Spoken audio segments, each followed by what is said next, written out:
Smash Factor. Ripping driver, going for it. Oh my goodness. How about that tee shot? That is crazy how far that is. Wow. John Daly, take a back seat, big fella. How about that drive? That's an aggressive line. That is beyond long. Look at this, he's just driven the green. He has just driven the green. I guess hello world, huh? Welcome everybody to the Smash Factor Week 11 on the 2022-2023 PGA Tour. It's a early Tuesday morning. I will post this around lunchtime. Normally we'll be out as usual Monday evenings. Last night had the few people over, watched the National Championship game. I didn't realize it started at 6:30 my time until about 3. So I was like, real work, day work was super busy yesterday. So I got everything ready, prepped, and figured I'd just shoot it out this morning, and still got plenty of time, especially being in Hawaii again. It'll be a late start Thursday, I assume around the same time, which was like 1:30 my time, so 2:30 Eastern or so. I think we'll be locked Thursday. I didn't actually see that. But we are back. Probably get a lot more eyes this week as NFL is on to the playoffs. Not as much to research and dive into there. I think they're going 3-2-1. So 3 games Saturday, 2 games Sunday, 1 game Monday night, which is the Bucks and my Cowboys. Not great feeling going into that game, the way the Cowboys kind of ended the season, but 12-5, not bad. We'll see if they can get a win on the road. Still have all the content out for that between me and Ryan. He'll break down the showdown stuff for the big ones, which will probably be Saturday night, Sunday night, and Monday night. And I'll do like I do for Turkey Day slate, Christmas slate. Last week, I think we had Saturday was a 2-game slate. I kind of put together articles for that as well. I'll probably still do a pod and kind of break down some things to look out for, things like that for NFL this week. Being that we still have 6 full games and we can kind of break down each slate a little bit, go into them, and then still do the premium articles on the weekend. Fun week last week. Betting was okay. DraftKings not so much. Had a lot up there, did okay, was doing good, then it just kind of dwindled down. Then Sunday just kept going down and down and down. Fun first week. It's always a strategy deal. So my last guy I cut out of my pool had a very tight pool. I remember, if you remember me talking about it last week, was Morikawa. So that sucked. Even though he collapsed, he still, did well for overall for the week, especially his first price. I didn't have any Homa, and I wasn't going to play him. So his kind of start off, I think, okay, a little sluggish, and then really caught fire, had a great weekend.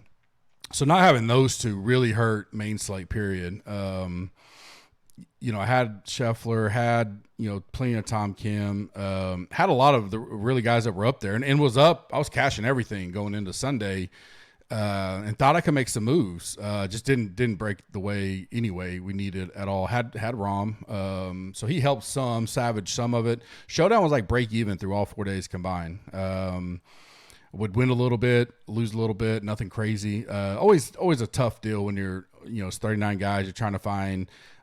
Did fade Morikawa Sunday. That was a hot topic in the Slack. Well, not hot topic. We were just discussing, can you fade him? You, quote unquote, probably going to get the first place points. If he scores, 3-4 under, that's, is it enough points? I was a full fade on him.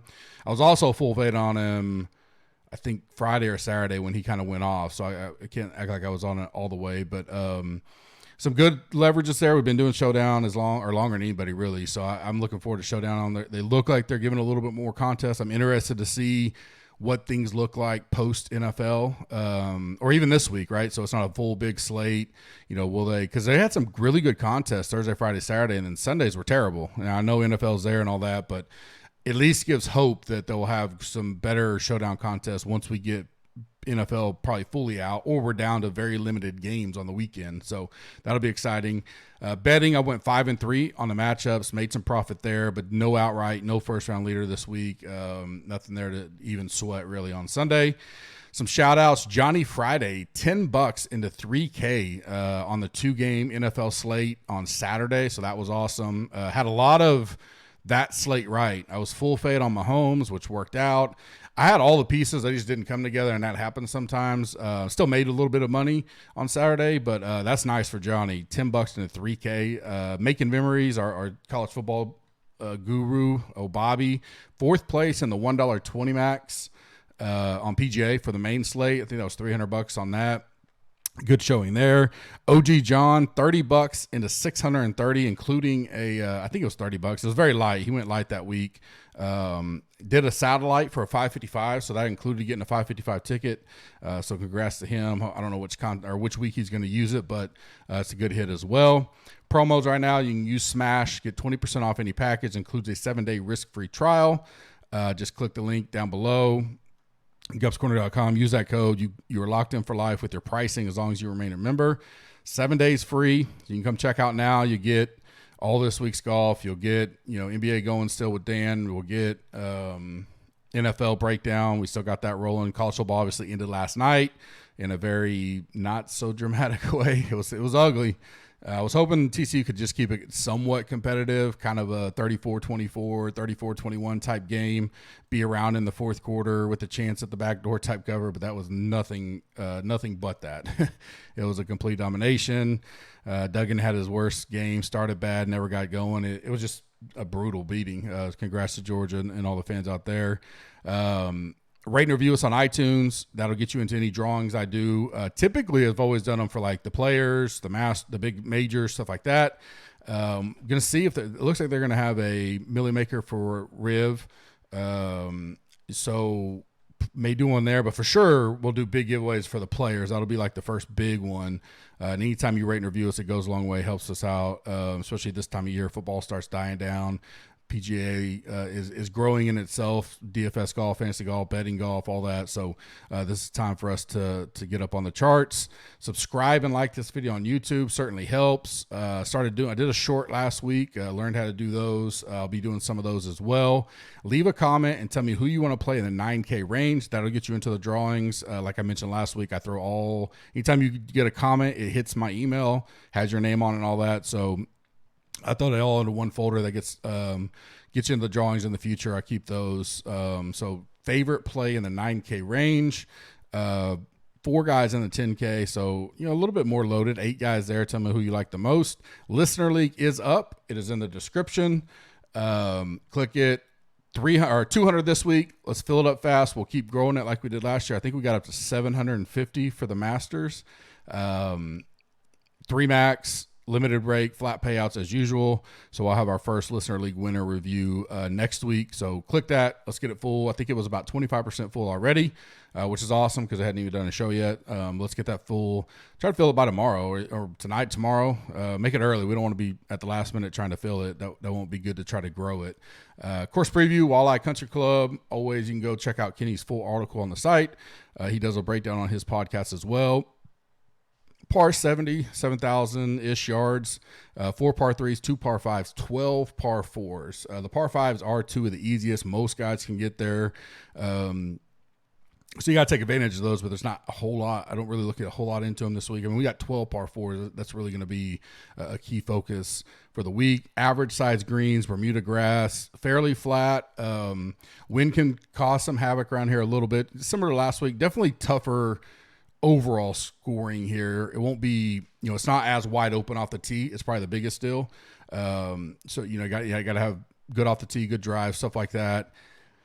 Still going to be high teens, low 20s to win it, but not flirting with that 30 number, I don't think. I don't even remember what Morikawa was, 27 at one point, fell back. I think Rahm won it 26, 27, something like that last week. I think if you're in the high teens, you're going to be up on the leaderboard going into Sunday with the chance to win it, 16, 17, 18 under going into Sunday, and then trying to get to that 21, 22 under type deal. Right now, the weather looks great. There are some stronger winds, not super strong, but stronger than the other 3 days on Thursday. We'll keep an eye on that. If it gets really crazy, maybe we got a full field here, so maybe you could see a wave advantage between Thursday and Friday. Certainly something we'll always keep an eye on. Cut, probably around -4, -5. You're going to have to score some birdies and be in the mix. Winner, I got about -20, -21. Past winners, Matsu last year, remember in the playoff, smoked that 3-wood from about 270 to about 2 feet to beat Henley in the playoff.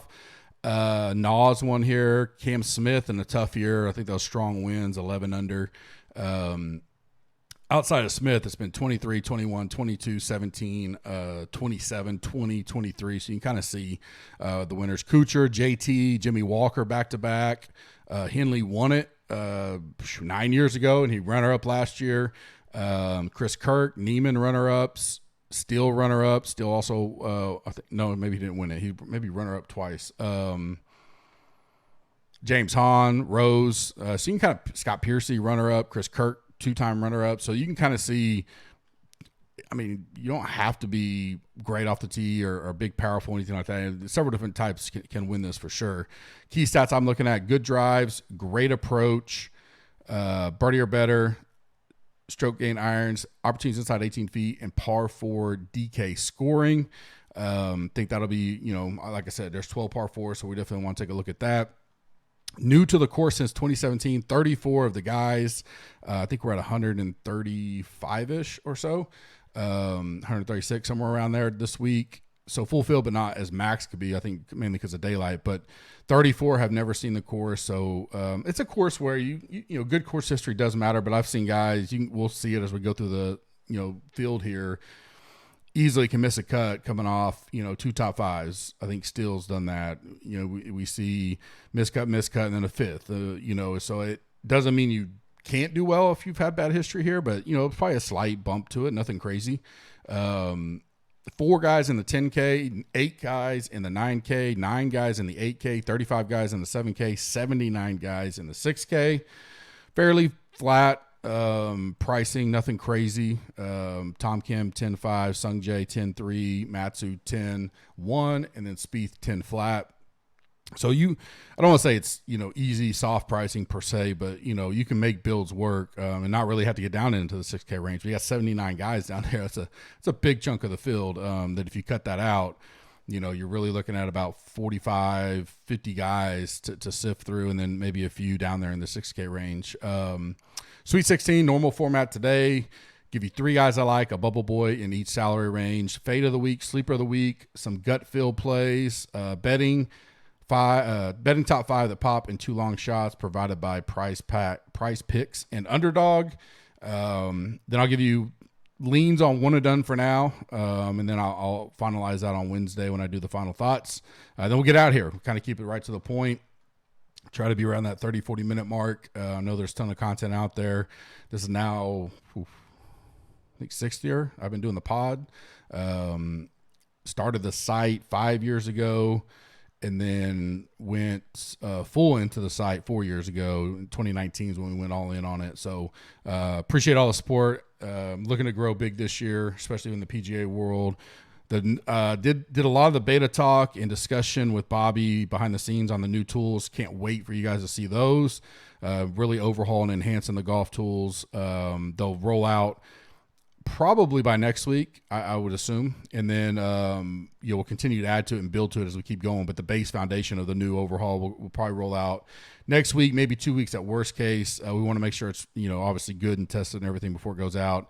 Then we'll be definitely full going by the time we get to your, waste management kind of kicks off everybody, because that's normally Super Bowl weekend. So you're kind of getting off NFL on a PGA, and then we roll into the players and all these elevated events now that definitely enhance the season for sure.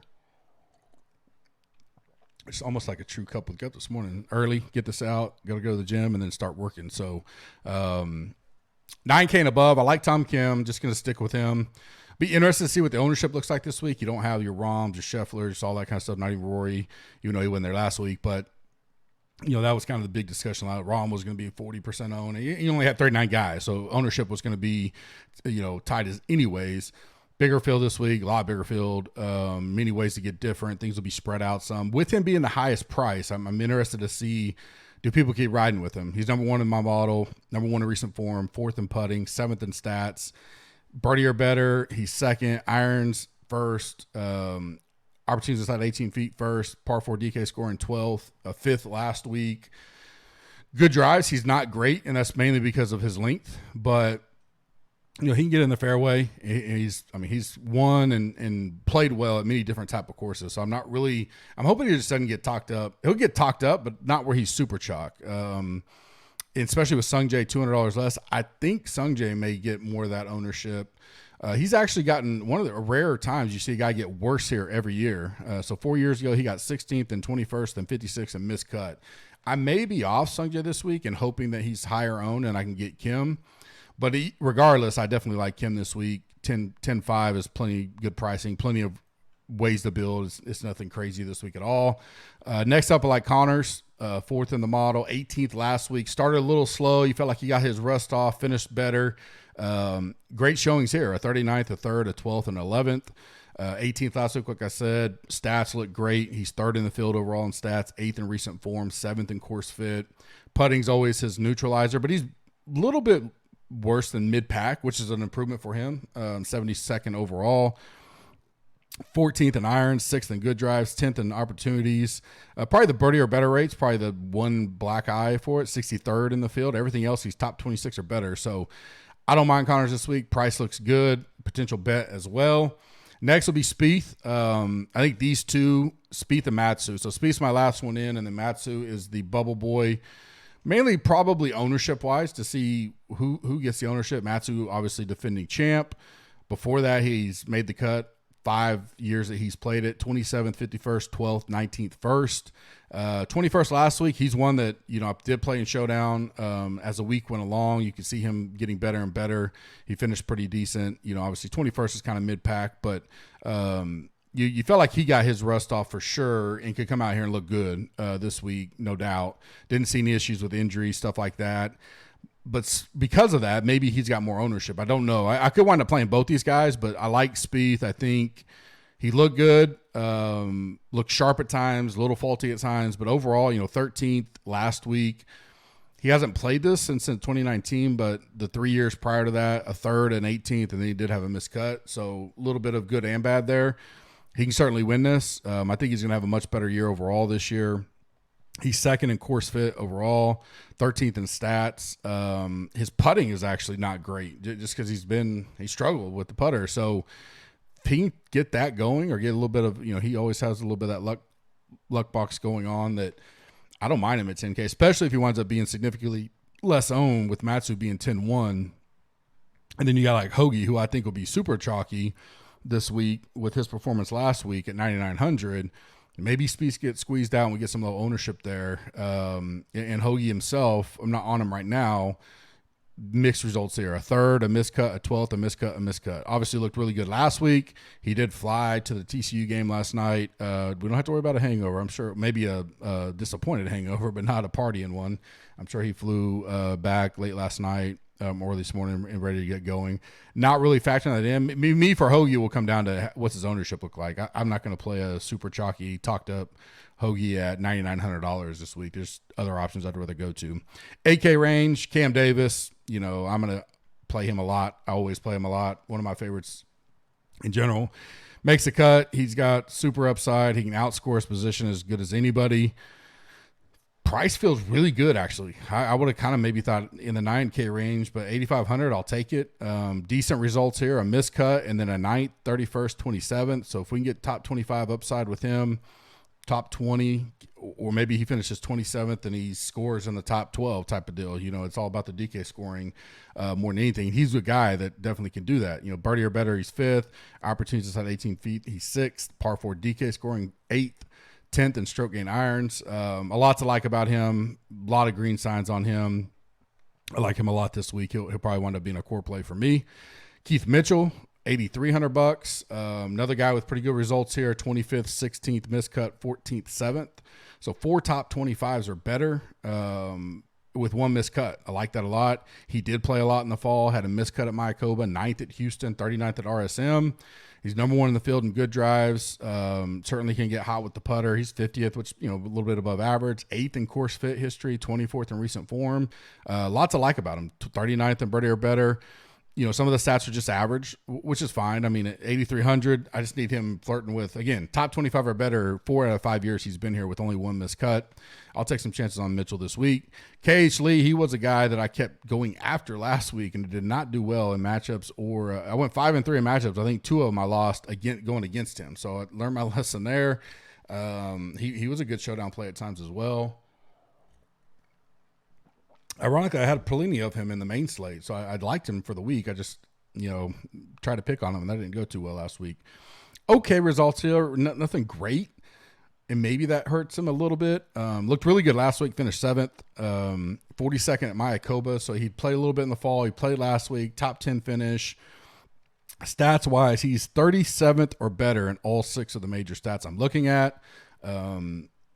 Results here is probably the only kind of asterisk, miscut, 19th, 48th. So not super great, but I certainly think he's probably playing as good as golf as he's played in his, he's really come on in the last 6 months, to that kind of next level. And I think he'll be low owned because some of these other, like if I was just looking at it, I'd be like, I'll take Cam Davis and Mitchell over here. Doesn't mean I can't play both though.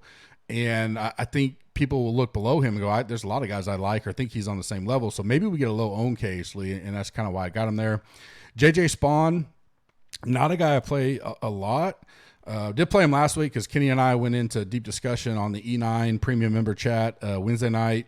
He kind of I was on the bubble with him. He talked me into him. So I had plenty of him in the main slate. I know Kenny was looking real good in like the $5 drive the green GPP he was in. I think he was winning that after Thursday, top 10 after Friday. I don't know how he finished. I know he had more calories, so that probably didn't go too well at the end. He has not done well here. Miscut 47th, miscut. But I was listening on the one. I think it may have been either in the morning deal, the PGA Tour Live, or maybe in the broadcast where they were talking about he's had like some diabetes or diabetic stuff that he got worked out. And since he's done that, he's really feels a ton better, able to practice, and you kind of look at it, 15th at Mayakoba, 15th at RSM, 5th last week. So his long-term stats and everything, like he's 42nd in my model. But you look short-term, like cut it down like the last 16 rounds, he looks really, really good. So he may go a little under the radar because of that. I definitely like the little nugget of had some medical stuff and not physical. It was, I want to say it was diabetes, but I don't want to be 100% on that. And he had to get his medication right and all that. And he's felt so much better. He looked really good last week. So 8,400. The only reason I got him on Bubble Boy is just seeing, does he get ownership because of the finish last week? He typically doesn't, especially at this price, like 6,900 JJ Spawn does, but 84 in the AK range I just mentioned is pretty loaded. I mean, it's got a lot of guys that a lot of people could go to. And so maybe we get a little low in there. I don't mind some Spawn. That's the only reason why I got him at the Bubble Boy. 7K range, kick it off with Kitayama. Going to be high on him this year, high on him at the end of last year. Stat-wise, he started to get more and more stats in the database. He's number 1 in stats for me, actually. 3rd in the overall model, but 5th, 13th, 17th, 18th, 12th, and 9th in the 6 major stats I'm looking at. Really, really solid across the board. 31st in putting. He did miss a cut last year. I did put a little asterisk there so I could deep dive when I do the deep dive tonight to see where was he coming into last year at that time. I feel his game's improved a lot throughout the year. 7,700, great price. Definitely could be right there with Cam Davis as a potential core play. Ben Griffin, been on him for a while. Once he hit the scene last year, going to stick there. Played great in the fall, 59th, 16th, and 29th, the last 3 events. Made the cut in all of them, finished good. 59th is not great in Maricopa, but the other 2 pretty good right there. 5th in stats, 5th in recent form, 55th in putting. I'm just going to take my chances with him. Hope he doesn't get too talked up this early in the year. Get him it'll be pretty spread out in the 7K range in general, but I like some Ben Griffin overall, $7,300. Svensson, I'll go right back to him. Definitely killed me in a lot of things. He was my weak link of the pool, was pretty high on him. The one thing I like, 2 things. One, a lot of people were on him, liked him. He burned them, but he finished really strong Sunday. And so anytime you're kind of battling your swing, battling whatever, not doing great, he showed some flashes the first 3 days, but he really, I think I think Saturday he went birdie free, not bogey free, like birdie free. Didn't have a birdie at all, which is almost impossible on that course. So then to come back, and I think at one point he was 5 under Sunday. I don't remember where he finished for sure. I like that. Okay, maybe he found something. Now he's rolling that into this week at a course where he finished 7th. So as long as his ownership stays in check, and I think the 7,500 price, the fact that he let some people down last week, maybe people still have bad images from him burning them midseason last year. All that, if we get just a decent ownership on him, I'll go right back to him. I don't mind him at all, especially because I like that I saw on Sunday whatever was bothering him. Okay, got together, got out there, played well. If he had just done the same thing and shot 1 birdie and, dead last, probably not going back that quick. But because I saw that, I definitely like that. Bubble Boy for me is Buckley. No real reason that he's Bubble Boy. I don't think he'll be super owned. But 12th here last year, played in the fall, 59th at Mayakoba, 39th at RSM. He's 17th in stats, 27th in recent form, 6th in course fit. Obviously only 1 year though. He really and always has come down to the putter. Can he do well enough putter? Definitely. Any guys like these are guys I'll deep dive into and say, all right, how did he putt here last year? How did he get that 12th finish? I make my notes obviously when I'm going through this. One thing I did add, if you are a member, Tuesday nights I'm doing a TNT Tuesday night thoughts. So as I deep dive, I always make notes. I've always done this. And now I'm sharing those in the Slack Tuesday night. Just kind of bridge the gap between Monday's pod come out, rankings come out Monday. Tuesday I do my deep dive. I listen to a ton of pods and industry stuff as I'm around luckily my real career, I got a lot of windshield time at times. So it allows me to do that. And then Wednesday I come in and do the live show Wednesday night, the E9, all that. So to bridge that, and I didn't want to do another article because I'm already doing the deep dive article. So you already get the results of it, but just, something to get in Slack, keep Slack active. So if you're a member and you're not in Slack and you want to jump in there, you can mute any channels. You can make it where you only get notified on certain things. I know a lot of people sometimes gets overwhelmed with so much of that and they kind of jump out of channels. You can actually, if you just go in there, if you don't know how to, ask me, you can go in there and mute anything you don't want to see, or you can say only notify me when this person talks or whatever. You can set the settings so you don't get bothered on that kind of stuff if that's something that bugs you, but reach out to me if you need to. But Buckley, the Bubble Boy there, 6K range. Again, I don't know. You want to say you're not going to have to go down there much this week, which you aren't. If you don't want to, but when there's almost 80 guys there's certainly some guys that will make the cut, almost have to, right? Yeah, I think they would have to. So guys are going to make the cut, that type of deal. But I still going to I really like a lot of the 7K range. Some weeks I don't. I like 4 guys and that's it. I like a lot of the 7K range this week. So the 6K guys, and I switched this up last year. I talked about it last week on the pod. I definitely will take my guys that I like, be on them, take a harder stance on the 6-7K range this week, probably 6K range, and then be up top a little more spread out on certain weeks, just depending on how the week is. Sometimes up top it could be, hey, I'm on these guys, I'm locked in, then I spread out down below. This week feels like the opposite. I feel like I like a lot of the 7K guys, want to get some exposure there, and maybe I tighten up top. So not the opposite. This week could be a week where I do that, but on the 6K range right now, I'll probably have no more, depending on how many lineups you're doing, right? But if I'm doing 50 plus, I may have 4 to 6 guys at most. Could have less. So a range, I like a few guys, but nothing I'm jumping down there to get to. Ben Taylor kicks it off for me, $6,800. Played in the fall, a 59th, a 3rd, and a 21st. I like that. 6th in putting, 27th in stats overall. Birdie or better, he's 44th. A little concern there. His proximity to the hole, so opportunities inside 18 feet and great approach, he's not that good, but the other stuff he's really, really good at. 4th in good drives, 23rd in irons, 10th in par 4 DK scoring, playing a lot better, towards the end of the year than he has before. He did have 2 missed cuts here. He's not going to be high owned or anything. He's just a guy that stuck out to me that I like, that I don't mind getting some exposure to this week. Stu Stink, old man's course. You'll probably hear that a few times. They definitely have done well here.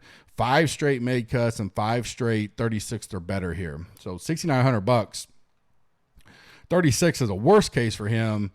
I don't mind that. 36, 32nd, 20th, 19th, 36. Because you get a 6K guy that can flirt with that top 20 or better, definitely gives you upside. I don't think he'll be too high owned. He obviously loves this place. Played it 5 out of the last 6 years. I don't mind going to him.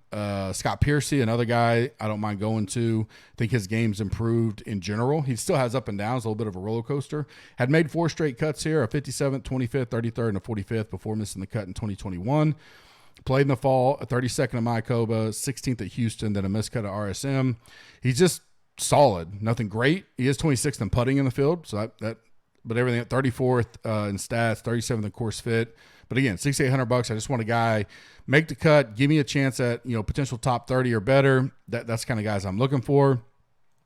Bubble Boy is Ryan Armour, not going to stick out ever. He's one of my guys. I like him. He was on my first ever $100,000 lineup, so a little loyalty there. He's right on that fringe for me on that player pool, but he does so well here. He's 6,900 as well. And he came in pretty decent in the fall. A 21st at Mayakoba, 27th at Houston, 46th at RSM. 4 of the last 5 years, he's made the cut here, a 39th, 22nd, 32nd, 20th. So a lot like Stewie Sink.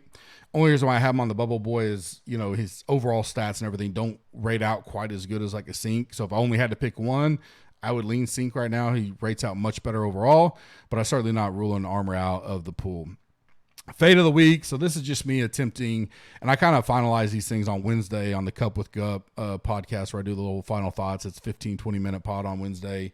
But right now it'd be Billy Ho. He definitely turned it around after a horrible start.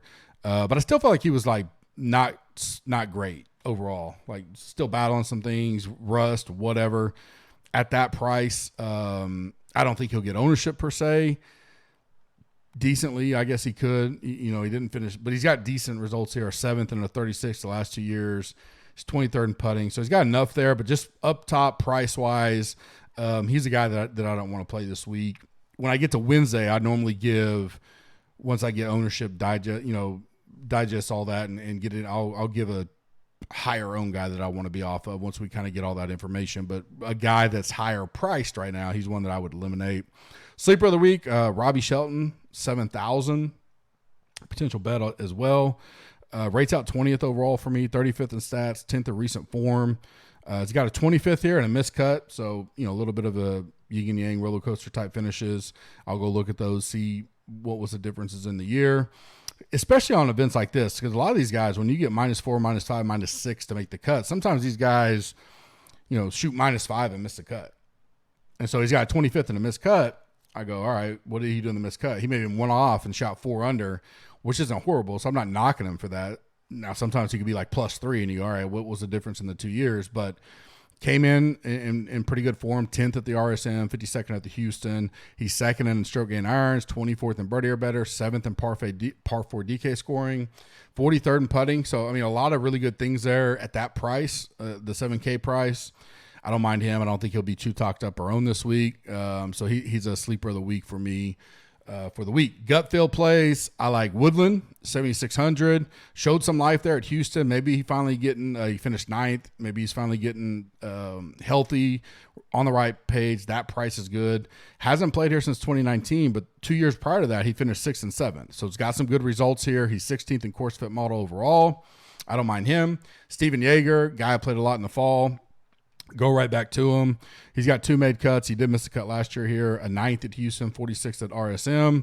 But he's 7th in my overall model, so I don't mind him at all. Ryan Palmer, this is a course that fits him well. When he gets some wind, he's a guy I like in it. He missed a cut in 2017, then he's finished 58th, 4th, 41st, and 12th. So at $7,100, you got that top 10 upside. Not coming in super great form would be kind of he's going to be super low owned, right? So it's just a gut feel play, guy I like. Then Russell Knox, not a guy I play a lot, but his last 6 years here, 11th, 10th, 43rd, 32nd, 7th, with a miscut in 2021. He played the last 3 events in the fall swing, 48th, 27th, 21st. So coming in really good form, really good history here. Not going to pop on any type of stats overall. But anytime you got a guy that's done that well here, $7,200, he's a guy that, a little gut feel play. He's 49th on my model overall. So I don't mind some Knox this week as well. Betting top 5 of the pop in 2 long shots provided by Prize Picks and Underdog. Underdog launched the Gauntlet 2, which is the $25 per team entry. And the Mitten 4, the Mitten 3 filled up late last night. Actually, it was during the game. I looked at it and it was full. I assume sometime this morning we'll get the Mitten 4. because they still got plenty of time to fill that. It's, if you're not familiar, it's best ball, right? So the thing that everybody hypes up in the summer, and they starting to talk about it way too early, like March, April, May. But these are for the playoffs only, so it's really fun. It's, you know, a month investment basically between now and the Super Bowl. You can draft as many teams as you want. You can go to the $5, the $25. I think they have a big boy one, like $250. But, you know, you want to draft 10. You want to take use GUP, dollar for dollar match up to $100. You can deposit 100, get a free 100. You can go draft 40 Mitten 4 teams with that $200 and see if you can make a run at it. Great prizes. It's a lot of fun. We have a lot of talk about it in the Slack. So if you want to hop over there and check out the guys that are doing it, some strategy. I posted some articles earlier on about it as well. They talk back and forth in there all the time about, you know, different strategies to advance through the rounds. I'll be doing several of them as well. Prize Picks, back again as a sponsor. Certainly love their product. Over-unders. They now have a 6X one. I give out when I can. The Hawaii time makes it difficult because of them getting new up. I give out Prize Picks, my top 3 or 4 each night for round 2, round 3, round 4 with any bets and stuff I do. Or in this case, I've been doing it in the morning because we have all morning and up until 1, 2 o'clock in the afternoon before they lock. But, you know, so they do 6X now. So, and the nice thing is you can go 4 out of 6 or better. And they do 25X on 6 picks. So if you do 6 picks, you can make 25X your money. But the nice thing is if you go 4 or 6, you make a little bit of your money back, not all of it. But still, if you hit 4 out of 6, you get something back instead of just getting skunked. 5 of 6, you can make a little more back. And of course, 6 of 6, you'd get 25X. Now you only have to do 2. You can just do 2 over-unders, so they'll have over-unders, birdie or better matchups, which I like a lot. Sometimes because they put it basically even money, I think they have some missed picks there that we can take advantage of. Fairways hit, greens and reg, all that stuff, which is nice because you can roll over to our live tools, look at it. You can pull up exactly how many fairways each guy is hitting per round if you want. You know, that's what I utilize when I'm looking at the Prize Pick stuff. So both the products I love a lot. I shop both the lines. Underdog I definitely use for the best ball drafting, NFL and PGA. They'll have weekly drafts too for PGA. So you can go in there. They'll have one for this week, $5 I think normally, and you draft best ball, you know, your teams. You know, I don't remember how many you draft, but they'll have them for PGA, especially with NFL winding down. They'll do it for the playoffs weekly. Plus, you can just do the full playoff one, which is the big ones I just talked about, the Mitten, the Gauntlet, and stuff. So great products there. Both of them, dollar for dollar match up to $100. GUP is the code. The link is in the description if you want to hop on that. And then if you're in the GC Warrior Room Slack, you can get all the information you need and talk and discuss strategies on those as well. My top 5 bets are like Kitayama, 50. And these prices could fluctuate. Hadn't locked anything in yet. Connors 25-1, Davis 35-1, Mitchell 35-1, Cage Lee 33-1. Those are the ones that kind of pop out to me. 2 long shots I like right now: Griffin 100-1 and Shelton 125-1. I'll have my first view of the card up tonight, and then finalize everything tomorrow. One and dones I lean right now. I like Connors, Mitchell, and Davis. Definitely the biggest thing I talk to people about, and I'll go a little more into it Wednesday once I finalize that, is I think a lot of people try to save guys too much, and they wind up getting to the middle of the year and they have a bunch of great guys. And not only that, the Tom Kims, the Willie Z's, the Cam Youngs have come out quote unquote nowhere that you can utilize now. And you're like, man, I wish I'd used a little bit better guys. I don't think you have to get too cute early. I think you can pick some pretty decent guys up here, and there'll be enough guys down the road. Now, one thing to factor in this year that we haven't had to is these elevated events that have the bigger pots. Like last week, I told people if you had a one and done, most didn't start last week, most start this week. I was like, use a good guy, use Rom, use JT. Hopefully they use Rom, but you know, because 2.75 is a lot of money. 2-3 years ago, it probably would have been the number 1 pot. So and they only have to beat 39 guys instead of a full field. So this isn't an elevated event, but that's something to keep in mind. I think there's 18 overall, including the majors. So definitely strategy there. Those are the 3 I like right now. I could go Tom Kim as well, something like that. But like I like Kitayama a lot this week. Probably don't need to get down to him on something like this. You know, I'd still like a Connors, Mitchell Davis, that kind of realm of guy. Hoagie, if you're on that train this week. Brian Harmon's there. I mean, there's some good players that you don't have to go too cute this week. Spieth, Matsu, I don't mind either one of those either. So I'll finalize kind of my final 3 or so going into for Wednesday on the Cup with Gup final thoughts. Check that pod out for me as well. It's 15, 20 minutes. I hit every highlight, low light, everything that I've, this is obviously first view, right? So by the time I go through all that, I put that out. Then final rankings, final thoughts come out that night. We do the live show. Kenny's going to join me on all majors, all elevated events, and maybe a few others, match play, stuff like that. Stuff that's, fun, unusual to talk about. I'll be doing the E9 unless I'm traveling on work every Wednesday night, 30 minutes, answer your all's questions in the Slack, our Warrior Room. So you can join that as well. And then don't forget Smash, 20% off, 7-day risk-free trial. That is locked in for life. If you have any questions on that, let me know. Finally, and we've had it, you only got to hear this for about 2 more months, maybe, probably a month, actually. PayPal guys. So we've had a lot this week renew. I had a lot of you email me. I'm going to keep saying it on the pods. If you were a PayPal guy, we have a lot of renewals between now and the end of March leading up to the Masters. And if you were a PayPal, you should get an email. A lot of them that have emailed me now, I show them the email. I'm like, well, it probably went to your spam or whatever. So it's not a big deal, but you'll get an email saying, hey, we stopped using PayPal last March. You can join the site. Now your subscription is about to end. It's only about 3 days before. Hey, use this code. Go join the site. Your price is still locked into what you had. If you didn't get that email, you don't understand it, you lost the code, whatever, email me, support@gupscorner.com. Hit me up on Twitter. Hit me up in the Slack channel if you want. I'll find your account. I'll get you the code. No big deal. Tons of people have already done it this week. We'll have a lot more in the next 6 weeks. So if you all of a sudden get cut off on the site, a lot of people think like I'm going in there manually doing that. We fixed all that a long time. It's automated. So it'll kick you out of the site, out of Slack. It's all automated. It runs a sweep every night. So if something happens, you don't know what's going on, just shoot me an email. We'll figure it out. I'll get your price locked in. You will not have to pay any more than you were at before. So hit me up on that if you were a PayPal member, or maybe you just don't remember at all and you're confused. Let me know. We'll figure it all out for you. Hope you guys have a great week. I should have this out by lunchtime-ish. I'll be back in the Slack room tonight with the Tuesday night thoughts. Looking forward to a great week. Full week this week. Cut everything. 6 to 6. Sweats. Looking forward to it. Hope you guys enjoy it. Have a good week. Thanks.